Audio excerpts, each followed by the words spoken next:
Senadora, señoras y señores, senadoras y senadores. En primer término, agradezco la invitación del Senado de la República para comparecer esta mañana. Reconocemos la apertura del Senado para escuchar en Parlamento abierto las voces de expertos en un tema de la mayor importancia para el futuro del país. Comienzo por reconocer que México vive, desde al menos 2006, un fenómeno de violencia a gran escala. Las víctimas se cuentan por miles. Esta grave situación y sus consecuencias no han podido ser atendidas a través de las instituciones existentes. Para resolver el problema de la violencia en México a través de una política pública, esto es, de un curso de acción deliberado del Estado para modificar un estado de cosas, es indispensable tener una definición precisa del problema a resolver. En el caso que nos ocupa, el problema puede definirse como la atención y reparación de las consecuencias de la violencia a gran escala que ha vivido el país, cuya delimitación temporal es posible ubicar en el año 2006 como punto de partida, pues en ese año convergen dos procesos paralelos. Primero, la adopción de una estrategia estatal de combate a la delincuencia organizada y en particular el narcotráfico, que hace recurso a las Fuerzas Armadas para apoyar, complementar o incluso suplir a las policías en tareas de seguridad pública. Y dos, un aumento sostenido en el número de muertes violentas que, a lo largo del periodo 2006-2017, representaron un incremento significativo de la tasa de homicidios. La violencia a gran escala es un problema complejo que tiene causas directas y estructurales. Las directas son la violencia, la inseguridad, la impunidad y el despliegue de una política punitiva expansiva para cierto tipo de delitos, principalmente vinculados con el uso y la comercialización de drogas. Las causas estructurales, sin pretender ser exhaustivo, pueden identificarse como la pobreza y la desigualdad, la corrupción, la política de drogas, el modelo de seguridad pública y de procuración de justicia y un sistema penitenciario ineficiente y con graves deficiencias.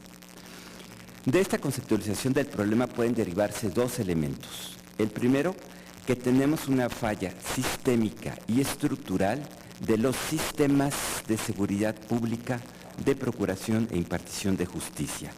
Subrayo sistemas porque en el marco del sistema federal estas son materias concurrentes de la Federación y de las entidades federativas. Por ello, resolverlo pasa necesariamente por la reconstrucción de las policías y fiscalías, que respeten derechos con un modelo sólido de investigación y con capacidad para llevar procesos exitosos. Pasa también por invertir en la mejora de los tribunales estatales y los sistemas penitenciarios. Esto es lo que, junto con una política que atienda el problema por sus causas, puede ayudar a resolver las crisis, pero llevará tiempo. El segundo elemento, que es el que ahora nos convoca, es solo una pieza de un eslabón mucho más complejo. Lo diré con toda claridad. El debate sobre la Guardia Nacional es relevante, muy importante, pero no será por sí mismo la solución del problema. Además, presenta problemas constitucionales específicos que no se pueden soslayar. Entro en materia.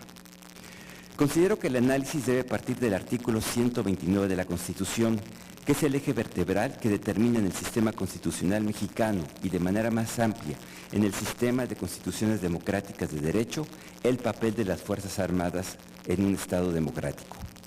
Este artículo establece que, cito, en tiempos de paz, ninguna autoridad militar puede ejercer más funciones que las que tengan exacta conexión con la disciplina militar. Cierro la cita. Este artículo genera una distinción conceptual básica entre paz y guerra y determina que las Fuerzas Armadas no pueden ejercer en tiempos de paz más funciones que aquellas que tengan estricta conexión con la disciplina militar. Por su parte, el presidente de la República tiene la facultad de declarar la guerra, como le establece la fracción 8 del artículo 89, previa ley del Congreso de la Unión, facultad que establece la fracción 12 del artículo 73. Asimismo, tiene la posibilidad de iniciar la declaración de suspensión de derechos establecida en el artículo 29 en casos de invasión, perturbación grave de la paz pública o cualquier otro que ponga a la sociedad en grave peligro o conflicto, también con la aprobación del Congreso. La disposición de las Fuerzas Armadas por parte del Presidente de la República debe darse únicamente en este contexto. Este marco constitucional contiene los elementos que debemos tomar en cuenta para el análisis de la minuta que está en discusión en el Senado y que establece en su artículo 21 que, cito, la Federación, subrayo, la Federación contará con una institución policial de carácter y dirección civil denominada Guardia Nacional, responsables de las tareas de seguridad pública.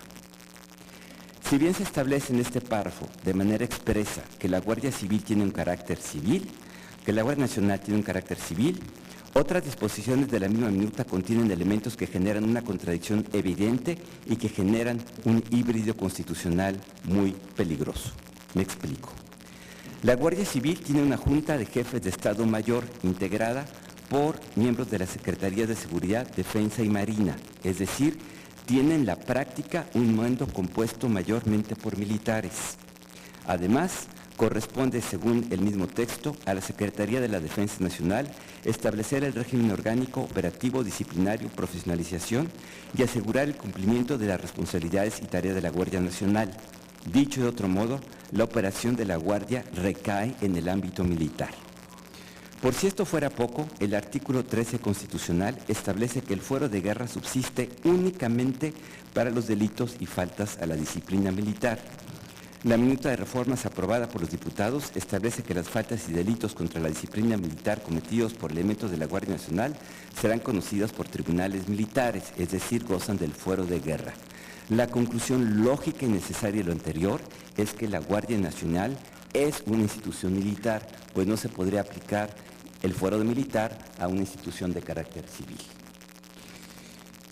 Pero además, como institución policial, la Guardia Nacional se encuentra del supuesto del párrafo primero del artículo 21, que establece que la investigación de los delitos corresponde al Ministerio Público y a las policías.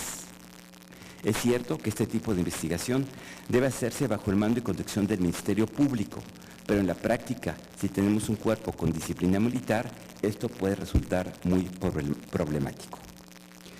Todo lo anterior muestra las implicaciones que tiene la ambigüedad, que genera el dictamen.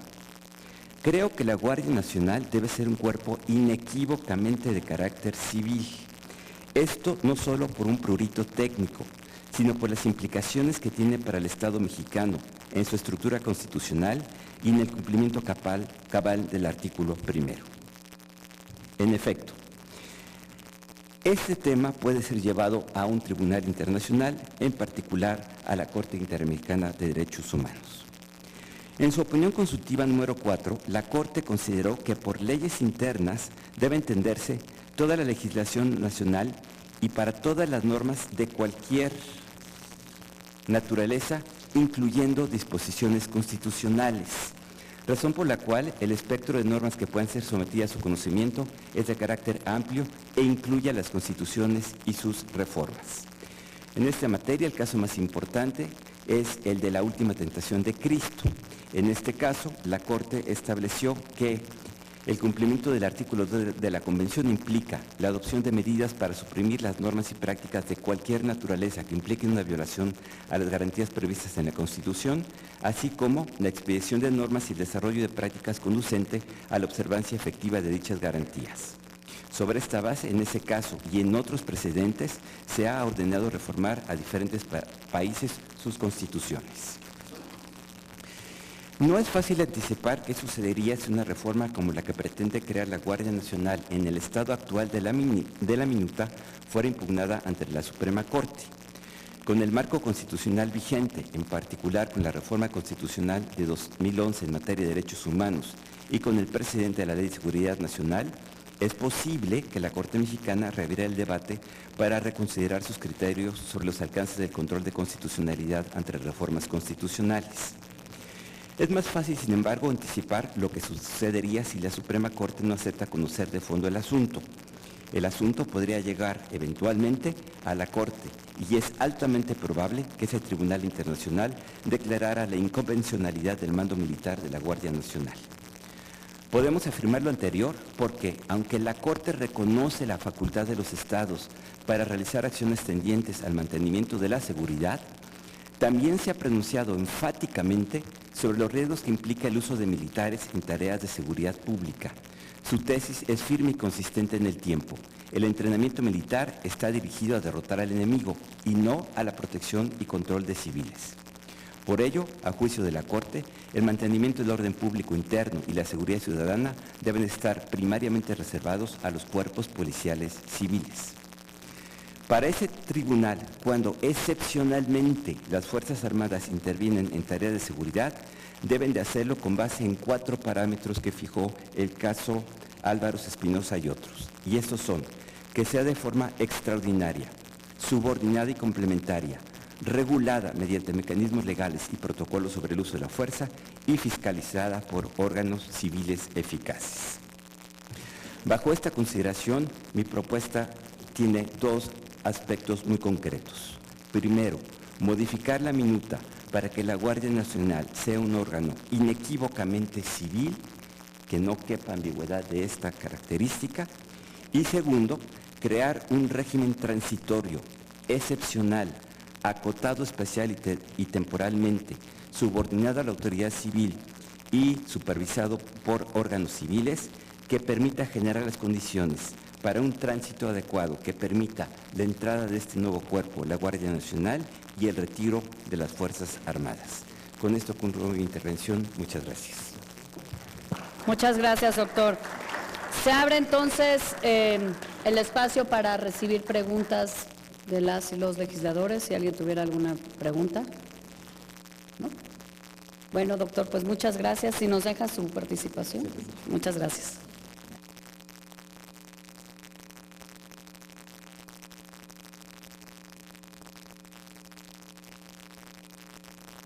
Continuamos entonces con nuestro siguiente ponente, el maestro Santiago Corcuera Cabeçut. Es licenciado en Derecho por la Universidad Iberoamericana, maestro en Derecho por la Universidad de Cambridge, Inglaterra, profesor de Derechos Humanos en la licenciatura de Derecho desde hace más de 20 años, presidente del Comité Coordinador de los Procedimientos Especiales del Consejo de Derechos Humanos de la ONU entre 2009 y 2010, integrante de la Comisión de Derechos Humanos de la ONU como uno de los 5 expertos que integran el Grupo de Trabajo sobre Desapariciones Forzadas o Involuntarias, el cual presidió durante el periodo 2006-2009, coordinador de la Maestría en Derechos Humanos en la Universidad Iberoamericana, Campus Santa Fe, coordinador del Programa de Derechos Humanos de la Universidad Iberoamericana, miembro del Consejo de la Comisión de Derechos Humanos del Distrito Federal en 2001, ha participado activamente asesorando procesos legislativos en materia de desaparición forzada, tales como la legislación de Guerrero, Coahuila, Nuevo León, Querétaro y la Ciudad de México, y en la gestación de la Ley General en materia de desaparición forzada de personas.